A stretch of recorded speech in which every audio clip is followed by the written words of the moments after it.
I didn't expect Christmas Eve to be the day everything cracked, but that's exactly what happened. Inside a small, quiet apartment I never planned to live in.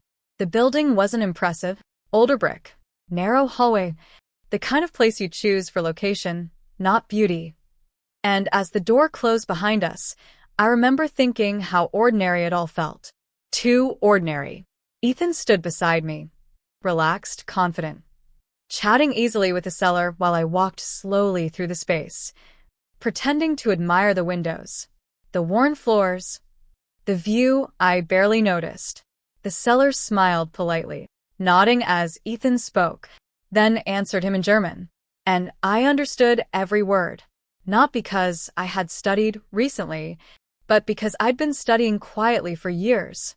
I kept my face neutral, my hands steady, my eyes lowered just enough to look harmless, because Ethan had no idea I understood German, and he never thought to ask. Then the seller said one sentence, just one, casually, almost politely, and my body froze. Not because it was loud, not because it was cruel, but because it was final. Before I tell you what he said, before I tell you why that apartment stopped feeling ordinary in an instant, let me ask you something. Have you ever stayed silent? Not because you were confused, but because you were suddenly aware you were in danger? Tell me in the comments. I read every one. And if stories like this feel familiar, take a second to subscribe. It helps this channel reach women who need to hear them. All right, let me take you back. My name is Laura Mitchell. I'm 43 years old, and I have been married to Ethan Mitchell for 16 years. From the outside, we looked stable, good jobs, predictable routines, holiday plans that never changed, a marriage people described as solid. Ethan liked that word, solid. It made things sound secure, unmovable, unquestionable. What people didn't see was how often my opinions were skipped, how decisions were made around me, how my role quietly shifted from partner to accessory. Ethan worked in finance, always talking about timing, positioning, smart moves made quietly. I worked too, but in his mind, my job was flexible, secondary, something that could bend if his plans required it. That apartment, the one we were standing in on Christmas Eve, was supposedly just an investment, a temporary place, a smart move. That's what he told me. What he didn't realize was that when the seller spoke again in German, Ethan answered without hesitation. And this time, Ethan said something himself. Something about timelines. Something about after the sale. Something that made my stomach drop. Because in that moment, I understood this wasn't just about an apartment. It was about a future that didn't include me. And Ethan believed I was too ignorant to hear it. I didn't react when I heard that sentence. Not with my face, not with my body, not even with my breath. I stood there, still, studying a crack in the wall as if it suddenly fascinated me, while my mind replayed his words again and again, slower each time, because now I understood why Ethan wanted this apartment. Not as a place to live, not even as an investment, but as a step. Jonas, the seller, continued explaining details in German, square footage, paperwork, timelines, and Ethan nodded along easily, relaxed, confident, already ahead of the conversation. Then Ethan answered him, in German, casual, practiced, careless. He said something about after the transfer, about how things would be simpler then, and my fingers curled slightly against my coat before I forced them to relax. Because simplicity, in Ethan's world, usually meant removal. I stepped closer to the window, pretending to check the street below. And that's when Jonas glanced at me and said something softly, almost kindly. I understood that too. He was asking Ethan if I was comfortable with the arrangement. Ethan didn't even look at me when he answered. No, he said in German. She doesn't need to know the details. That was the moment something cold settled into my chest. Not anger. Certainty. We left the apartment a few minutes later. Polite goodbyes. Professional smiles. And as the door closed behind us, I waited for my body to catch up with what my mind already knew. It didn't. Ethan talked easily as we walked down the stairs, mentioning lunch plans, traffic, a holiday dinner later that evening, his voice light, relaxed, as if nothing had just shifted permanently. In the car, he took a call. I stared out the window, city lights reflecting faintly on the glass, while he switched smoothly back into German without hesitation. This time, his tone changed. Lower. Precise, urgent. He mentioned a timeline, said something about before the end of the year. And when he laughed quietly, my stomach tightened. Because this conversation wasn't theoretical. It was operational. I watched his reflection in the side mirror, the way his jaw tightened when he spoke, the way he nodded to himself, already solving problems I hadn't even been informed existed. When he hung up, he glanced at me. Everything okay? He asked casually. Too casually.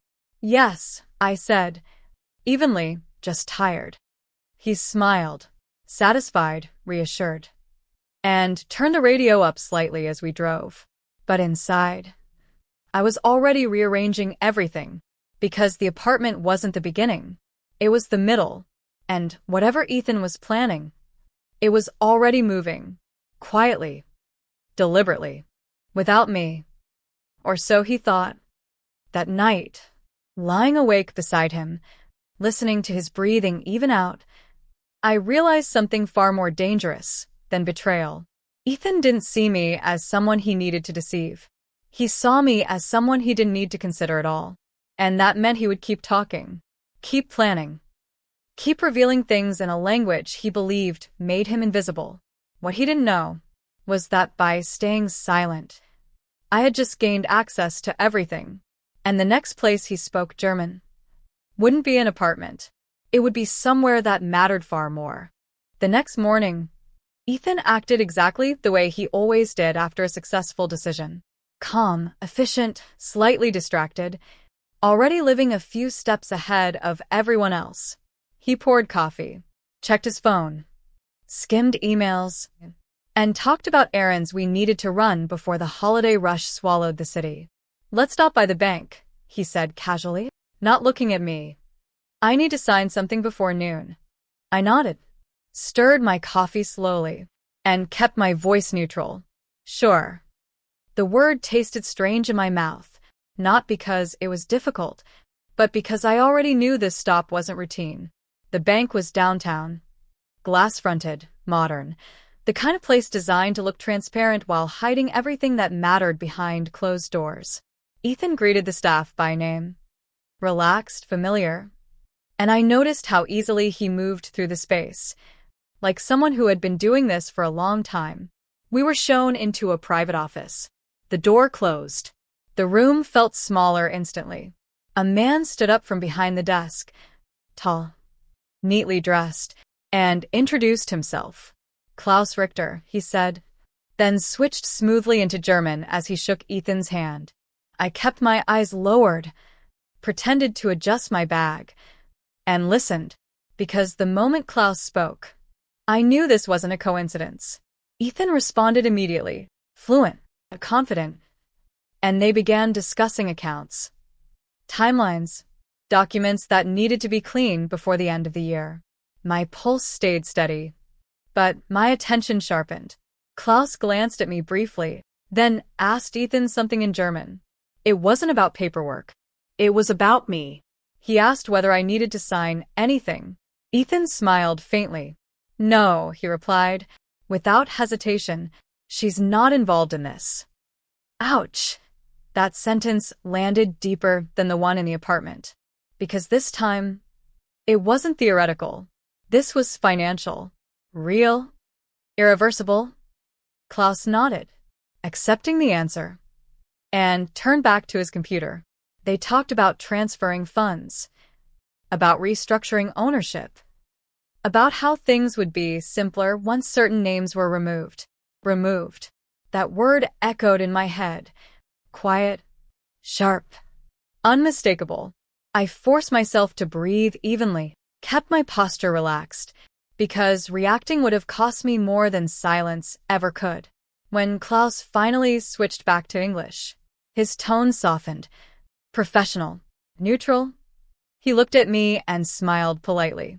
"We won't be long," he said, as if I were waiting for coffee, not listening to my future being edited out of existence. Ethan stood, shook his hand, thanked him, and placed a folder under his arm. As we walked back into the lobby, Ethan glanced at me again. "You okay?" he asked. The same question, the same careless tone. "Yes," I said, quietly, evenly, "just cold." He wrapped an arm around my shoulder.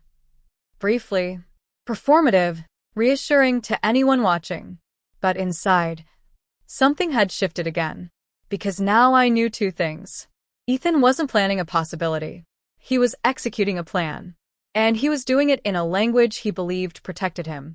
What he didn't realize, as we stepped back into the street, was that the more places he spoke German, the more evidence he was handing me, and the next place he planned to speak freely would leave a trail he couldn't erase. I didn't confront Ethan after the bank. Not in the car.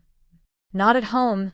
Not even later that night when he poured himself a drink and started talking about how relieved he felt to be getting things organized. Instead, I watched. Because confrontation would have given him warning, and warning would have made him careful. That evening, while he showered upstairs, I stood alone in the kitchen, staring at the soft glow of the Christmas lights outside, and replayed every German sentence I'd heard that day. Not emotionally. Precisely. Timelines, ownership, removal of names, execution before year's end. This wasn't impulsive. It was structured, planned.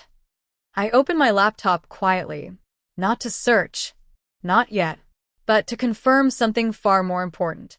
I checked our shared calendar, and there it was, a dinner scheduled for 2 nights later. Labeled casually, business catch-up. No location listed, no guest names. Just enough information to look harmless. That was when the pieces aligned. Ethan never scheduled vague meetings unless he was meeting people who mattered. People who needed reassurance. People who spoke the same language he trusted. The next day, I did something small. Something Ethan wouldn't notice. I tested him. We were folding laundry together.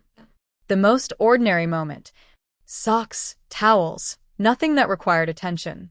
"I like the cellar," I said casually, keeping my voice light. "Jonas, right?" Ethan nodded, barely looking up.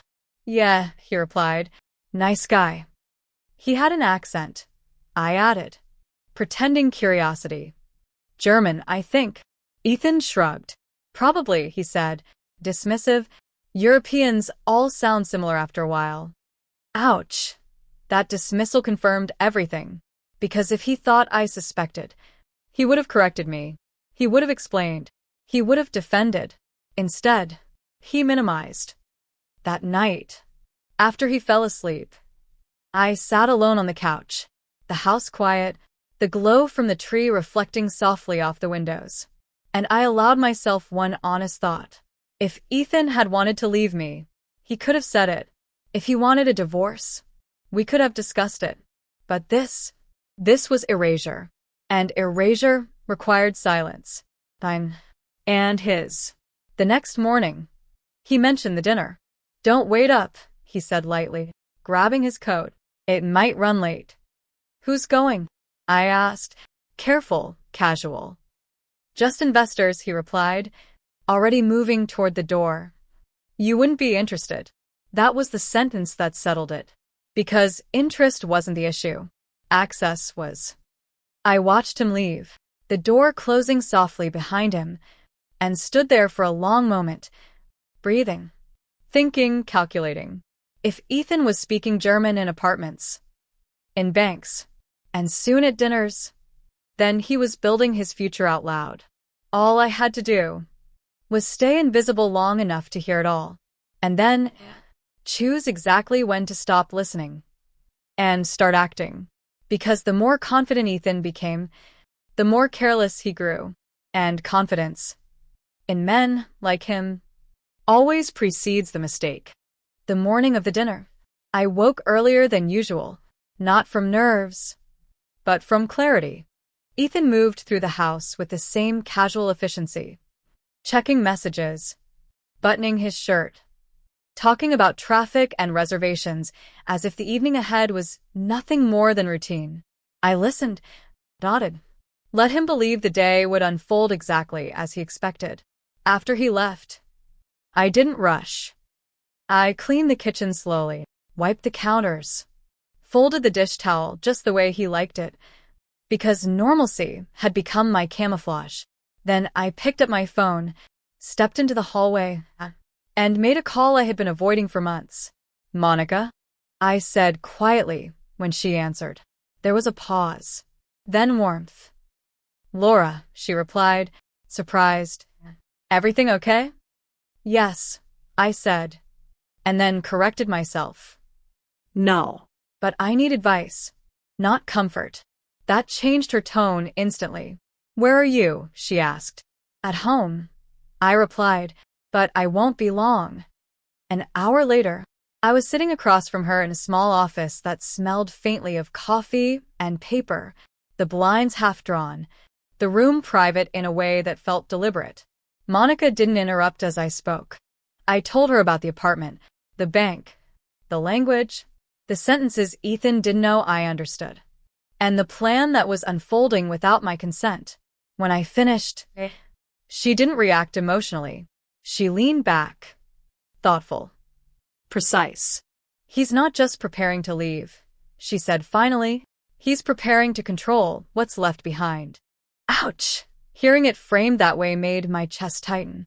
"He's removing you quietly," she continued. "Financially first, legally second." "What do I do?" I asked. Monica didn't answer right away. She reached for a folder, slid it across the desk, and opened it slowly. "You stay silent," she said, calmly, "and you document everything." She explained what mattered: timestamps, witnesses, financial movements, language use in professional settings, patterns that established intent. "Does he know you understand German?" she asked. "No," I replied. "Good," she said, without hesitation. "That's leverage." I left her office with a list, not of actions, but of observations. What to notice, what to record, what not to reveal. That evening, I dressed carefully. Nothing dramatic, nothing memorable, and when Ethan left for the dinner, I didn't follow him. I didn't need to, because the mistake wasn't going to happen in the restaurant. It was going to happen afterward, when confidence loosened his guard, when language became convenience, when he assumed no one was listening. Later that night, my phone buzzed. A message from an unknown number. Just one line. "He's talking freely." My breath caught, because someone else was listening now, and the plan Ethan thought was invisible had just acquired its first witness. I didn't reply to the message right away, not because I didn't want answers, but because I needed to understand who had just stepped into the story. I sat on the edge of the bed, phone resting in my palm, staring at that single sentence while the house remained quiet around me. Ethan's still out, unaware that his circle had widened without his permission. Finally, I typed carefully, "Who is this?" The response came faster than I expected. Someone sitting close enough to hear him. My pulse quickened, but my mind stayed steady. Close could mean many things, and none of them were good. I moved to the living room, dimmed the lights, and listened to the quiet hum of the house while my phone buzzed again. "He thinks the deal is done." I closed my eyes briefly, absorbing the weight of that sentence. Because if Ethan believed the deal was finished, he would move faster. Carelessness always follows certainty. I typed again. "What is he saying?" There was a pause this time, long enough to make me wonder if I'd pushed too hard. Then another message appeared, that once the apartment sale clears, everything else becomes easier, that the paperwork is already aligned. Ouch! My throat tightened. Paperwork aligned meant signatures, timelines, documents already in motion. I stood, pacing slowly, keeping my breathing even. Is he alone? I typed. The response came a moment later. No. That single word sent a chill through me, because being overheard by one person was dangerous. Being overheard by several was catastrophic. I asked one more question, choosing it carefully. Is he speaking German? The typing dots appeared, disappeared, then returned. Yes.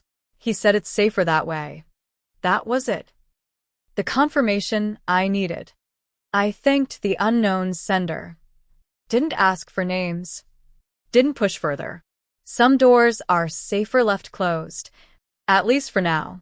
When I put the phone down, my hands were steady, but my chest felt tight, compressed by the realization that Ethan wasn't just planning, he was accelerating. I checked the time. Late. But not too late. I opened my laptop quietly, not to search randomly, but to look for something specific Monica had mentioned. Transaction windows, holiday deadlines, points of no return. And there it was. A narrow window tied to year-end processing, closing sooner than I expected.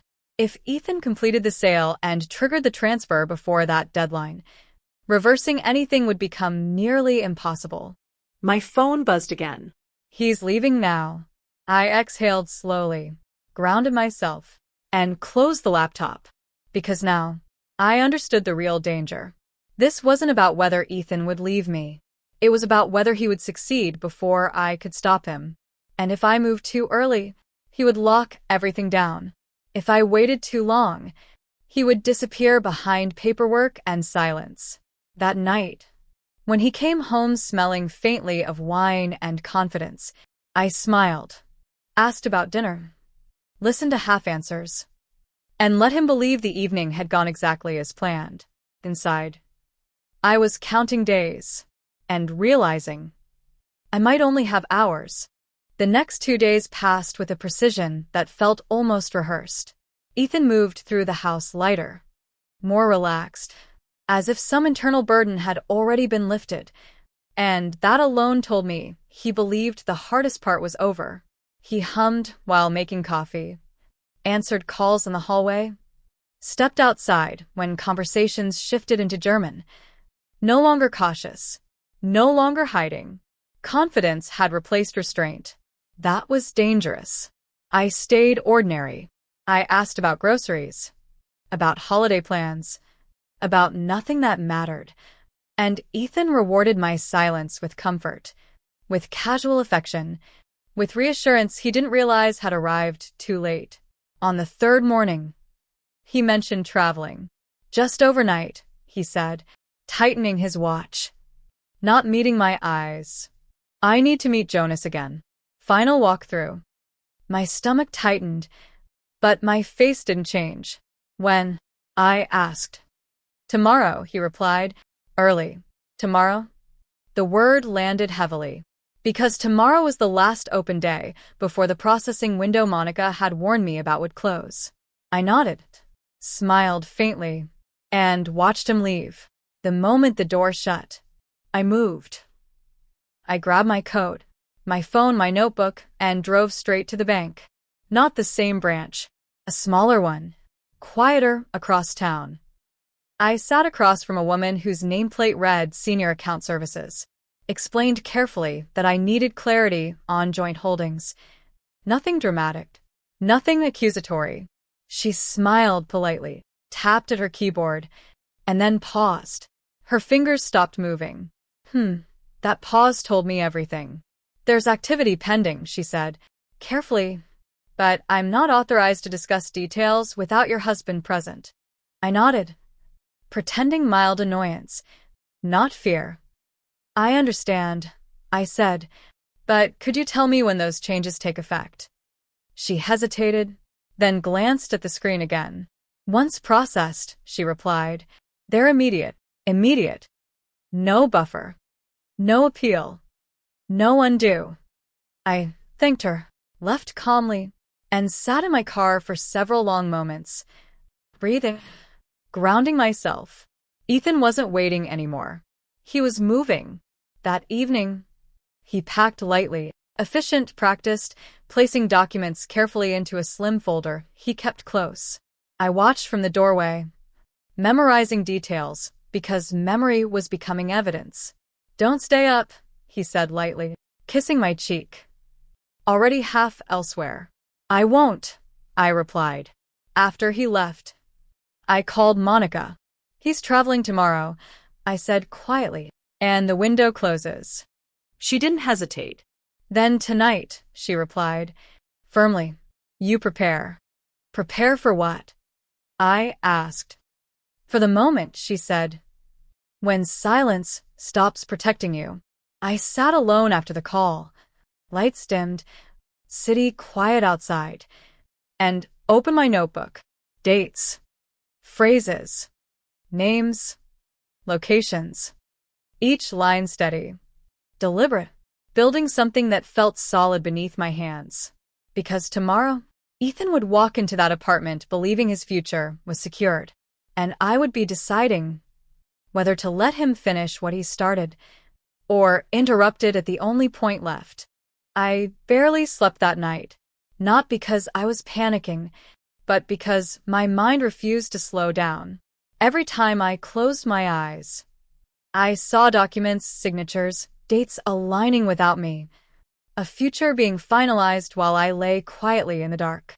When morning came, Ethan was already dressed, calm, efficient, the confidence of a man who believed the ending had been written. He moved through the kitchen quietly, poured coffee, checked his phone, and spoke like this trip was nothing more than routine. "I'll be back tomorrow," he said, slipping on his coat. "Everything should be wrapped up by then." "Wrapped up?" I nodded, smiled faintly, and watched him leave. The door closed, and the house fell silent. That silence felt different now. Heavier, charged, like the moment before something irreversible happens. I didn't waste time. I grabbed my keys, my notebook, and drove straight to Monica's office.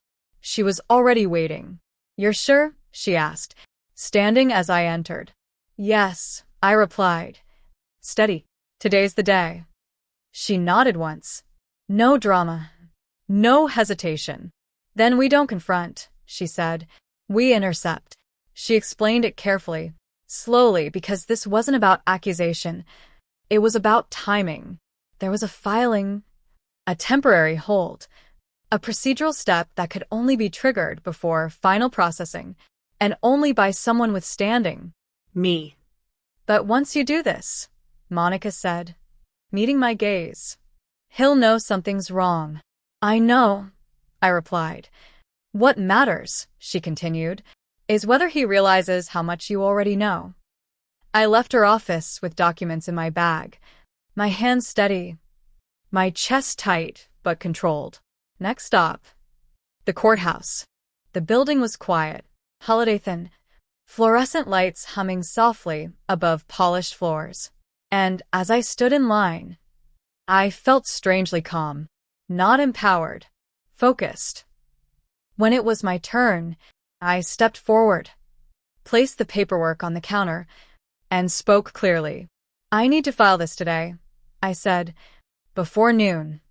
The clerk glanced at the clock, then at the documents, then back at me. "You're just in time," she said. Ouch! That sentence hit harder than any betrayal had. I walked out minutes later, the weight in my bag gone, replaced by something far heavier.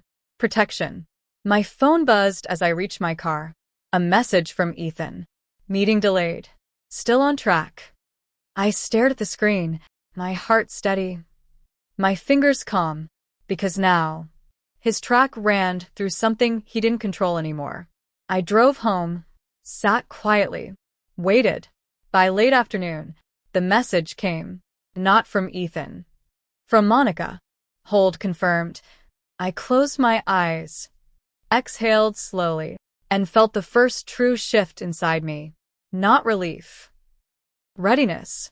Because once Ethan realized the sale couldn't proceed, he would start asking questions. And when he did, language would no longer protect him. It would expose him. And the next conversation we had would not be quiet. Ethan came home later than he said he would. Not rushed, not angry, but distracted in a way I had never seen before. His coat stayed on longer than usual. His phone never left his hand. And when he finally looked at me, his eyes searched my face instead of meeting it. The seller had an issue, he said casually, too casually, setting his keys down with more force than necessary. Oh, I replied, evenly, not looking up from the counter. Minor delay, he continued, paperwork glitch. Nothing serious. That was the first lie. I nodded, offered a neutral sound, and watched him pace the kitchen once, twice, before stopping near the window. They'll fix it, he added, more to himself than to me. I turned then, met his gaze briefly, and smiled faintly. I'm sure they will, I said. Silence settled between us. Thick, deliberate, and for the first time, Ethan didn't fill it immediately. Instead, he studied me. You seem calm, he said. I am, I replied. That answer unsettled him more than defensiveness ever could have. He poured himself a drink, didn't offer me one, and stood with his back to the counter, posture tense, guarded. They asked some questions, he said quietly, testing the ground. Who? I asked. The bank, he replied. Ouch. There it was. I waited. They wanted confirmation, he continued, choosing his words. About joint authorization. I tilted my head slightly, curious, not alarmed. And I asked. They said there's a hold, he replied, finally looking at me. Temporary. Procedural. I let the word hang. Procedural. I repeated, softly. Yes, he said quickly. Nothing to worry about. I nodded slowly, walked past him, and set a glass in the sink with deliberate care. Ethan, I said, calmly, what exactly were you planning to do with that apartment? The room went still, not frozen. Alert. He didn't answer right away, and that hesitation was louder than any denial. It was an investment, he said at last, measured, rehearsed. I told you that. Did you? I asked, gently. He frowned, frustration flashing briefly across his face. Why are you asking now? He said. I met his gaze fully. Because things feel unfinished, I replied. His phone buzzed again. And this time he didn't answer it. Instead, he stared at me, a flicker of suspicion tightening his expression. You didn't do anything, he said. Not a question. A probe. No, I replied, truth wrapped carefully around omission. I listened. That answer landed. Hard.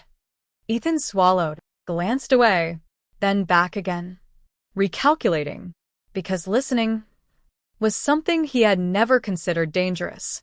And now, he wasn't sure how much I'd heard, or how much I understood.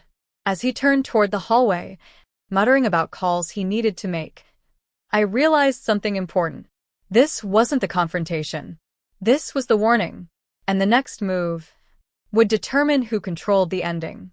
Ethan spent the rest of the evening on the phone, not loudly, not angrily, but urgently. He paced the hallway, lowered his voice, stepped outside once, then came back in with his jaw set tighter each time, like someone slowly realizing the rules had changed without being told. I stayed in the living room, folded laundry, watched the news without really seeing it, letting normalcy do the work suspicion never could. At one point, he stopped pacing and looked at me. You didn't call anyone today, he said, carefully, as if phrasing alone could protect him. No, I replied, evenly. Should I have? His eyes narrowed slightly, then softened. No, he said quickly. I was just asking. That question told me more than any confession could have. Later. After the calls ended, he sat across from me at the table, phone face down, glass untouched, studying me with a patience that felt new. "I've been thinking," he said, measured. "Maybe we should restructure a few things. Together." Together? The words sounded rehearsed. "What kind of things?" I asked. "Accounts," he replied. "Assets. Just to simplify." Ouch. There it was again. Simplify. I leaned back slightly, folded my hands, and met his gaze. "Why now?" I asked. He hesitated, just a fraction, then smiled. "Because it makes sense," he said. I nodded slowly, allowed a beat of silence. "Then explain it to me," I said, softly. His smile tightened. "Explain what?" he asked. "The structure," I replied, calm, deliberate, the timeline, the reason for the urgency. For a moment, I thought he might deflect again. Instead, he spoke in German. Not loudly, not aggressively, but deliberately. He explained the sequence. The transfers, the ownership adjustments, the temporary inconvenience that would resolve once everything settled. He believed the language still shielded him. I listened, every word clear, precise. And when he finished, I nodded. "That makes sense," I said. In English. His shoulders relaxed. Then I spoke again. In German. Fluent, controlled, accurate. "I understand," I said, repeating his own phrasing back to him, especially the part where my name disappears. The silence that followed was absolute. Ethan stared at me, not blinking, his face draining of color as reality crashed into him. "You," he began, then stopped, his mouth opening and closing once before words returned. "You speak German?" he asked, his voice barely steady. "Yes," I replied, calmly. "I always have." His chair scraped softly against the floor as he stood, disbelief written across his face. "How long?" he asked. "Long enough," I said.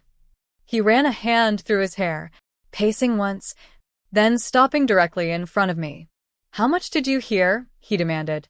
"Enough," I replied. The words settled heavily between us, because this was no longer about secrecy. It was about exposure. And the moment Ethan realized that everything he thought was protected wasn't. Ethan didn't sit back down. He stood there, motionless, staring at me as if I had just stepped out of a life he no longer recognized. "You've been lying to me," he said finally. Not angry, not yet, but shaken. "No," I replied, calmly. "I've been listening." That distinction mattered. He looked away, paced once, stopped near the window, then turned back toward me with his jaw tight. "You let me talk," he said, his voice rising slightly. "You let me plan things in front of you." "Yes," I said, evenly, "because you never asked." Ouch! That answer hit him harder than any accusation could have. His phone buzzed again, and this time he checked it immediately, his shoulders stiffening as he read. "They're asking for confirmation," he muttered, more to himself than to me. "Who?" I asked. "The bank," he replied, exhaling sharply. "They want clarity on joint consent." I nodded slowly, letting silence stretch just long enough to make the truth unavoidable. "And what will you tell them?" I asked. He hesitated. "I'll handle it," he said, too quickly. "How?" I asked, gently. Ethan opened his mouth, then closed it again, realizing that whatever answer he gave would expose him further. Because now, I understood the system, and he knew it. "This didn't have to happen," he said, frustration creeping into his voice. "If you'd just talk to me." I met his gaze. Steady, unflinching. "I tried," I said. "For years." The room fell quiet again, heavier now, filled with things neither of us could unsay. Ethan finally sat down, rubbing his temples, the confidence he'd worn so easily beginning to crack. "You've put everything at risk," he said, lower, almost pleading. "No," I replied, I stopped you from finishing it without me. He looked up sharply. That sale, he said. It's delayed, but not cancelled. Not yet, I agreed. And the hold, he added, that can be challenged. Yes, I said, but not quietly. That was the moment he understood. The silence wasn't protecting him anymore. It was trapping him. He stood again, walked toward the door, stopped, then turned back. What do you want? He asked. The question sounded unfamiliar in his mouth. I considered it carefully, not because I didn't know, but because saying it would define everything that followed. I want transparency, I said, calmly, and I want protection. He laughed once, short, humorless. You think this is a negotiation? He asked. Yes, I replied, without hesitation, because for the first time, you don't control the outcome. Ethan stared at me, a long moment passing between us, and I saw it then. Not anger, not fear, calculation. Because when men like Ethan lose certainty, they don't retreat, they escalate. And as he picked up his phone and stepped outside, I knew the next phase wouldn't be quiet at all. Ethan didn't come back inside right away. I watched him through the window, phone pressed to his ear, shoulders tense. Pacing slowly as if movement alone could give him back the control he felt slipping. When he finally returned, his expression was settled, too settled. The way it always became when he decided to stop reacting and start acting. We need to be smart about this, he said, placing his phone face down on the table, reclaiming the calm tone people trusted him for. Agreed, I replied, evenly. He nodded, satisfied by my lack of resistance, and sat across from me. The bank is overreacting, he continued, and the hold you triggered, it complicates things. Triggered. The word choice was deliberate. But it's temporary, he added, leaning back, testing the ground. If we sign a joint clarification, everything moves forward. Everything. I met his gaze. Steady. Measured. What exactly moves forward? I asked. He hesitated. Just long enough. The sale, he replied. The restructuring. The timeline. And me? I asked. He smiled faintly, the practiced expression returning. You'll be taken care of, he said, smoothly. Like always. Ouch! That sentence felt older than our marriage. I stood up, walked to the sink, rinsed a glass that didn't need rinsing, then turned back to him. I don't want to be taken care of, I said, calmly. I want to be included. He exhaled sharply, frustration flashing before he masked it. You're making this emotional, he said. No, I replied. I'm making it visible. His phone buzzed again. And this time he didn't ignore it. He read the message, jaw tightening, then looked up at me. My attorney wants to meet, he said, watching my reaction. When? I asked. Tomorrow morning, he replied. First thing. That was faster than I expected. And what did you tell him? I asked. That there's been a misunderstanding, Ethan said, one we can resolve. I nodded slowly. Good, I said. Because I'll be there too. He froze. That's not necessary, he replied quickly. Yes, I said. It is. For a moment, he looked genuinely startled. You're not represented, he said. I will be, I replied, evenly. The silence stretched, thick, dangerous, and when he finally spoke again, his voice was quieter. You don't know how this world works, he said. I met his gaze. Calm, unshaken. I know exactly how it works, I replied, because I've been listening to you explain it for years. He stood abruptly, pushing his chair back, pacing once, twice, then stopping near the door. If you push this, he said, his tone shifting, things could get ugly. I didn't flinch. They already are, I replied. Ethan stared at me, a long moment passing, and then he nodded slowly, as if accepting a reality he no longer liked. Then we'll do this properly, he said. As he walked away, I felt the weight of what was coming settle fully into place.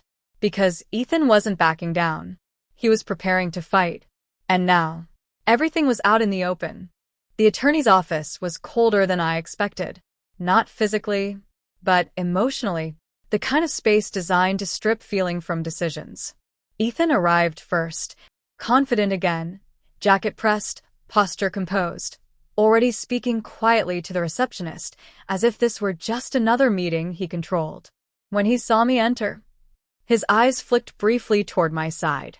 "Where's your lawyer?" he asked, not hiding the edge in his voice. "On the way," I replied, calmly, taking a seat across from him.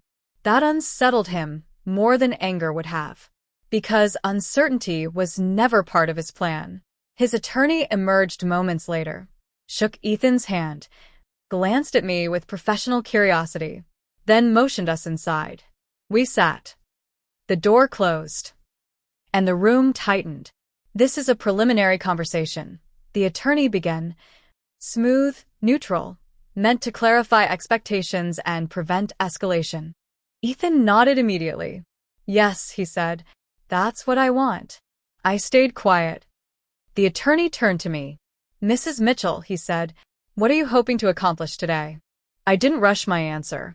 "I want transparency," I said, evenly, and protection.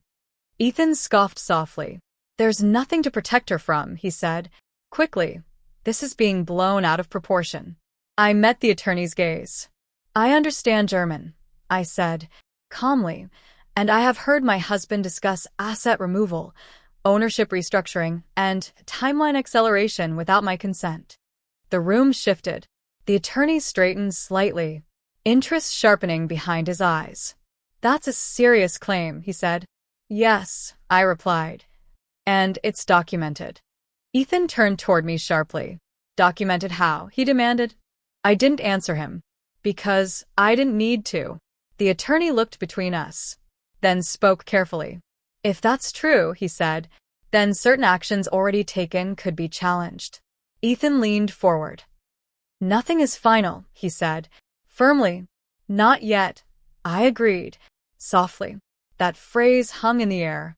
My phone buzzed once, then again. I glanced down. A message from Monica. "I'm here." Relief didn't wash over me, but resolve did. Moments later, the door opened, and Monica stepped inside. She didn't smile. She didn't rush. She simply sat beside me, placed her folder on the table, and met Ethan's attorney's gaze. "Good morning," she said, calm, controlled. "I represent Laura Mitchell." Ethan's confidence faltered, just slightly. Monica opened her folder, slid a document across the table, and spoke quietly. "This outlines the procedural hold already in place," she said, "and the timeline that triggered it." The attorney scanned it, brow furrowing. "And this," Monica added, sliding another page forward. "Details language-based intent established across multiple settings." The room went silent. Ethan stared at the documents, then at me. Realization dawning slowly. "This doesn't end here," he said, low, controlled. "No," I replied. "It begins, because now, this wasn't just my word against his. It was a record. And once records exist, outcomes follow." The meeting ended without resolution, not because there wasn't enough information, but because there was suddenly too much. Ethan's attorney gathered the documents slowly, carefully, as if touching them too quickly might make things worse. "We'll need time to review this," he said, professionally, already recalculating. Monica nodded once. "Of course," she replied, calm, unbothered. "In the meantime, the hold remains." Ethan stood abruptly, chair scraping softly against the floor, his jaw tight, his eyes fixed on the table rather than on either of us. "This is unnecessary," he said, controlled, clipped. "We can resolve this privately." Monica looked at him then, steady, unimpressed. "That opportunity passed," she said, evenly.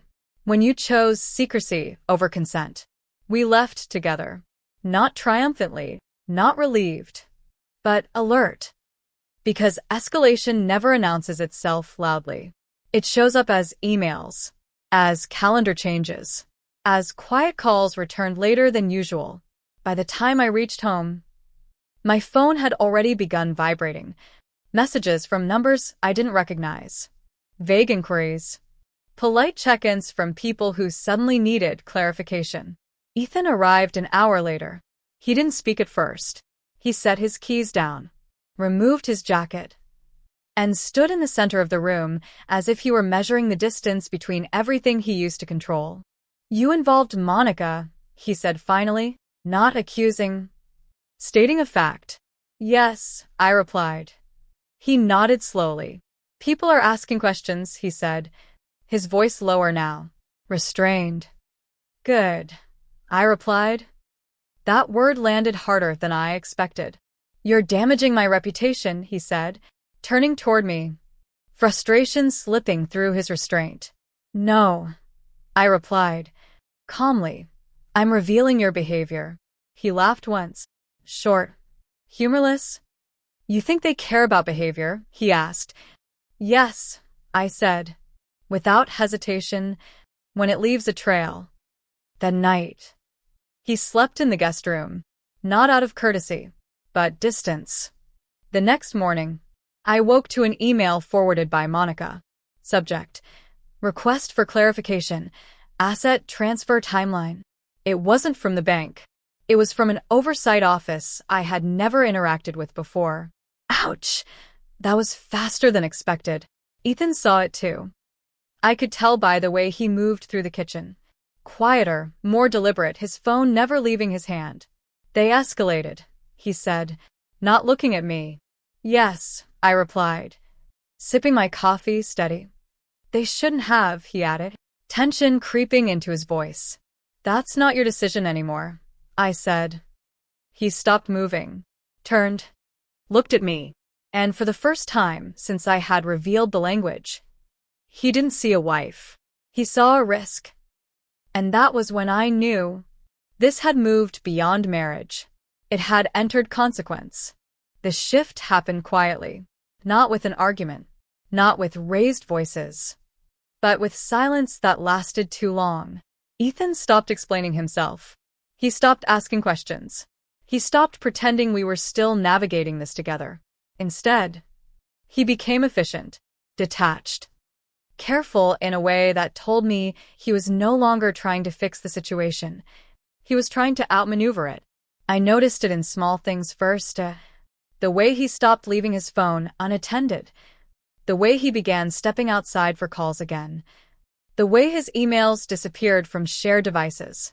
That kind of precision only appears when someone believes the stakes have become existential. Monica noticed it too. "He's preparing for containment," she said during our next call. Her voice calm, focused, not reconciliation. "What does that mean?" I asked. "It means he's deciding what he's willing to lose," she replied, "and what he thinks he can still protect." That answer stayed with me, because people don't protect what they don't value. That afternoon, another message arrived, not from Ethan, from the oversight office. They requested additional documentation, statements, timelines, confirmation of communication language during negotiations. Nothing accusatory, nothing emotional, just facts. The kind that narrow outcomes. I forwarded everything to Monica. Her reply came quickly. "This moves it out of private resolution," she wrote, "and into formal review." Ethan felt it immediately. He came home early that evening. No small talk, no casual updates, his coat still on as he stood across from me in the living room. "They're reviewing everything," he said. Controlled, careful. "Yes," I replied. "You don't know what that means," he said, his voice lower now, sharpened. "I do," I replied, evenly. He stared at me for a long moment, then nodded slowly. "Then you know," he said, "this won't end with a conversation." "I never thought it would," I replied. That was the moment something in his expression hardened. Not anger. Resolve. I won't be made an example, he said quietly. That's not your choice, I replied. The words landed between us. Final, unmovable. Later that night, as I sat alone in the guest room, my phone buzzed with a message from Monica. They're looping an external review. My breath caught, because external review meant visibility, and visibility meant witnesses. The next morning, Ethan packed a bag. Just for a few days, he said, avoiding my eyes. I need space to think. I nodded. Take your time, I replied. Because space wasn't what he needed. Time was. And it was the one thing this process no longer offered him. As the door closed behind him, I stood alone, listening to the quiet settle into the house. And for the first time, I understood exactly where this was heading. Not toward reconciliation, not toward collapse, but toward a reckoning neither of us could stop anymore. The first official notice arrived 2 days later. Not dramatic, not threatening, just precise. An email marked confidential, time-stamped, addressed to both Ethan and me, outlining the scope of the review and the expectation of cooperation. I read it once, then again, letting the language settle. Formal review meant interviews. It meant records. It meant questions asked by people who didn't care how convincing Ethan sounded. Monica called within minutes. This is no longer something he can manage privately, she said. Come direct. They'll want to hear from you separately. When? I asked. Soon, she replied, and not on his terms. That mattered. Ethan came by the house that evening to collect a few things.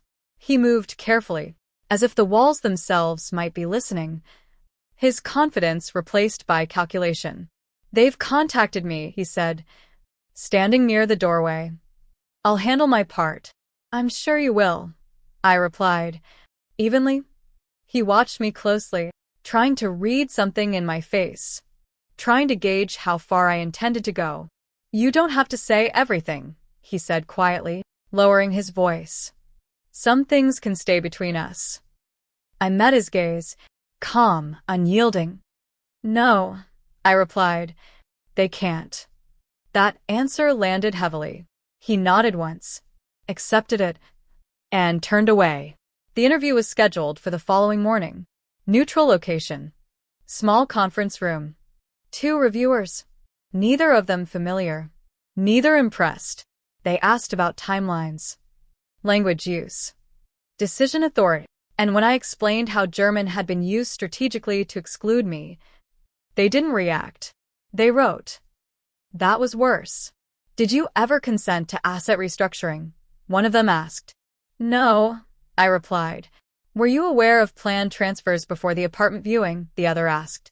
No, I said again. They nodded, made notes, moved on. No judgment. Just record. When it ended, they thanked me, professionally, and told me I'd be contacted if clarification was needed. Outside, the air felt colder, sharper, and I realized something important. This wasn't about Ethan anymore. It was about precedent. Later that afternoon, Monica called again. They're comparing statements, she said, and there are inconsistencies. In his? I asked. Yes, she replied, without hesitation. Ethan texted that evening. We need to talk. I stared at the message for a long moment, then set the phone down without responding, because talking was what he wanted. Documentation was what mattered.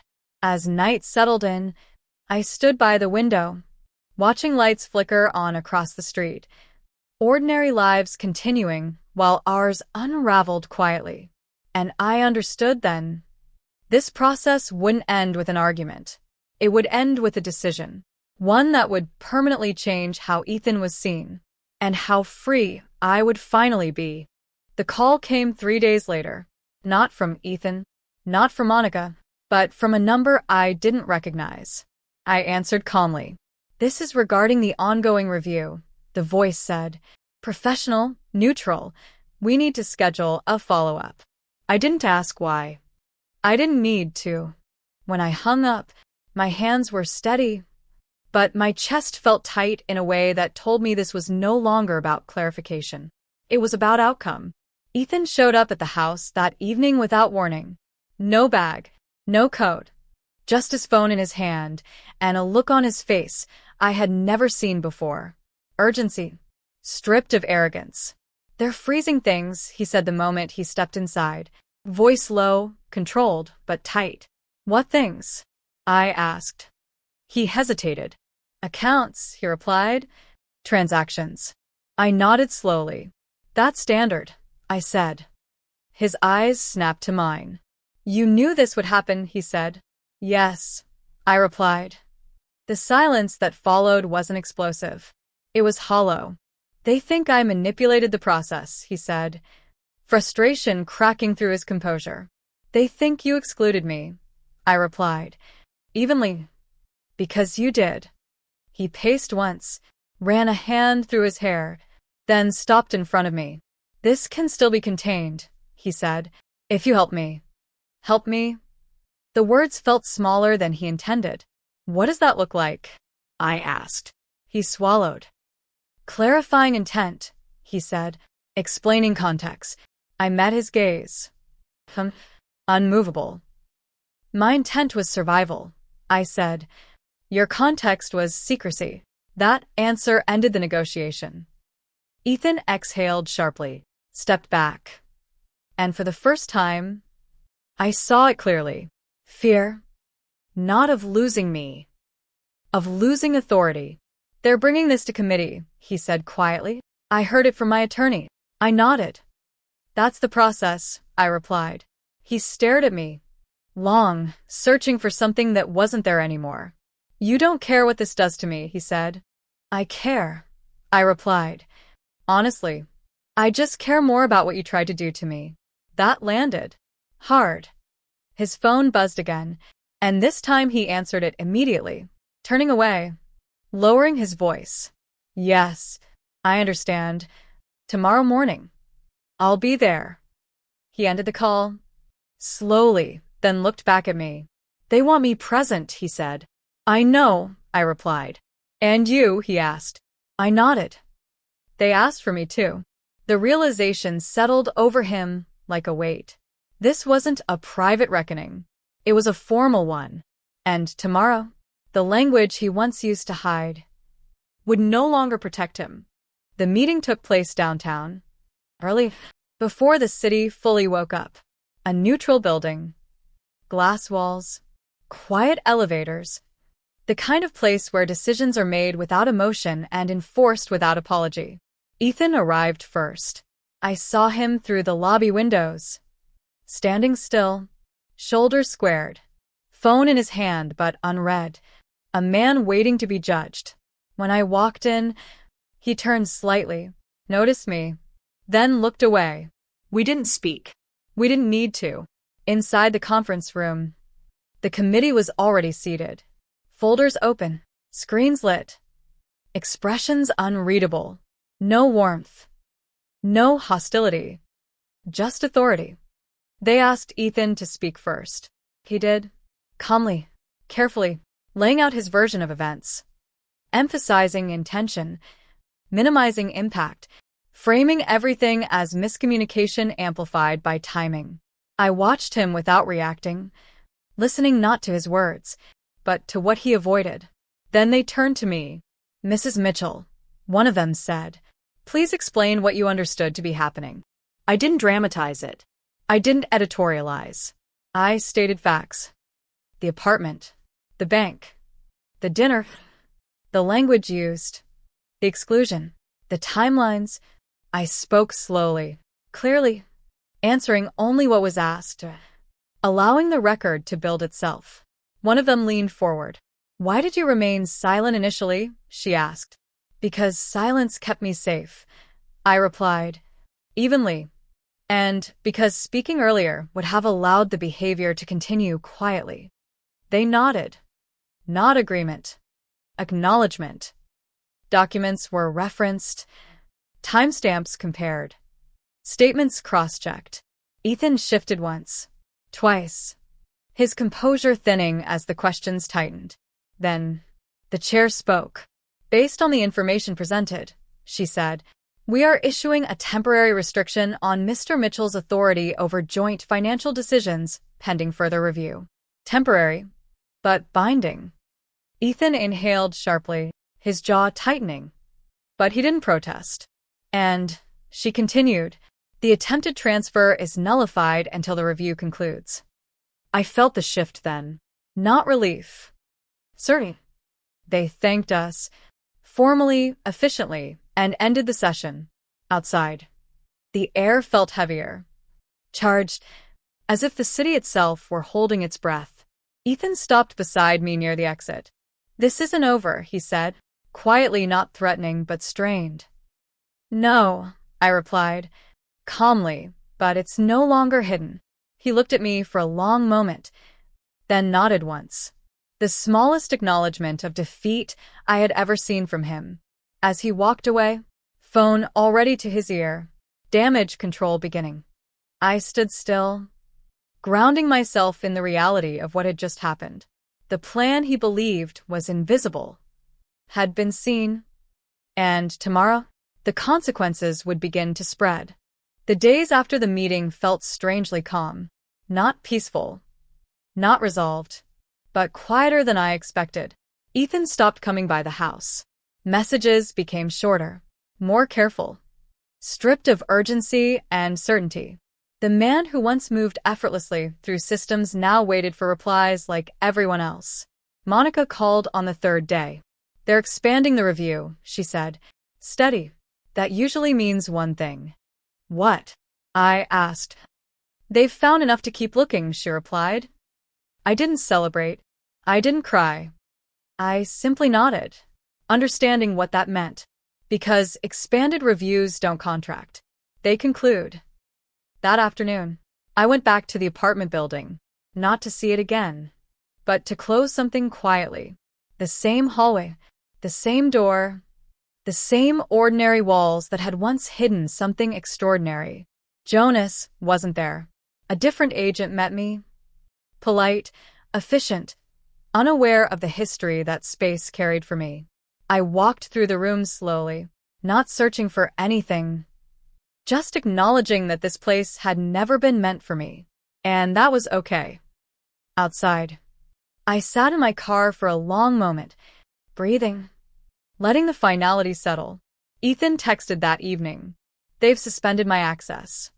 I read the message once, then set the phone down, not out of cruelty, but because nothing in that sentence required a response.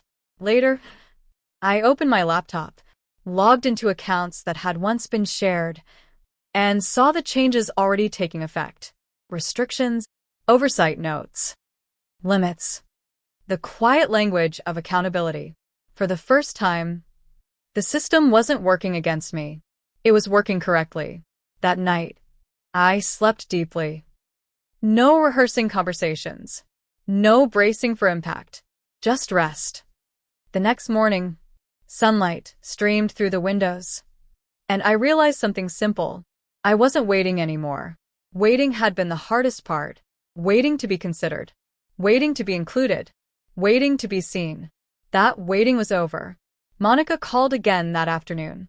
There will be a final determination, she said, but you're protected. Protected. The word landed softly, firmly, real. Ethan didn't reach out again, and I didn't wonder why. Because whatever he was facing now, it no longer belonged to me. As evening fell, I stood by the window, watching lights come on across the street. Ordinary lives continuing, just as mine would. Not louder, not grander, just honest. And I understood then. This wasn't a victory scene. It was an ending, the kind that doesn't announce itself, but lasts. The final notice arrived on an ordinary morning. No dramatic subject line, no urgent tone, just a formal update. Carefully worded, unmistakably clear. The review had concluded. Ethan's actions were found to be improper. His authority permanently restricted in matters involving joint assets. and the attempted transfers voided in full. There were no apologies attached, no explanations, just consequences. I read the message once, then closed my laptop, feeling something unexpected settle over me. Relief, yes, but more than that, alignment. Because nothing had been taken from him that he hadn't already risked, and nothing had been given to me that I hadn't protected myself. Ethan didn't call. He didn't text. And for the first time in years, I didn't imagine what he might say if he did. I spent the afternoon doing ordinary things, grocery shopping, answering emails, walking through my neighborhood while the world moved on as it always does. That normalcy felt earned. Later, I sat at the kitchen table, the same place where I'd once listened quietly while my future was discussed in another language. And I thought about how small the moment had seemed at first. One sentence, one assumption, one belief that silence meant ignorance. Ethan had thought language gave him privacy. What it really gave me was clarity. I didn't win by shouting. I didn't win by exposing him publicly. I didn't win by becoming someone else. I won by paying attention, by staying still, and by acting when the moment mattered most. That apartment was never meant to be mine, but what I gained because of it was independence, protection, a voice that didn't need permission. If you're listening to this, and you've ever felt underestimated, overlooked, or quietly erased, remember this. Silence doesn't always mean surrender. Sometimes it's strategy. Sometimes it's survival. And sometimes it's the clearest signal that you're already stronger than the person standing in front of you. Before you go, tell me in the comments which moment stayed with you the most. And if stories like this resonate with you, stories about quiet strength and choosing yourself, take a second to subscribe. Not for me, but for the reminder that it's never too late to listen closely and choose yourself.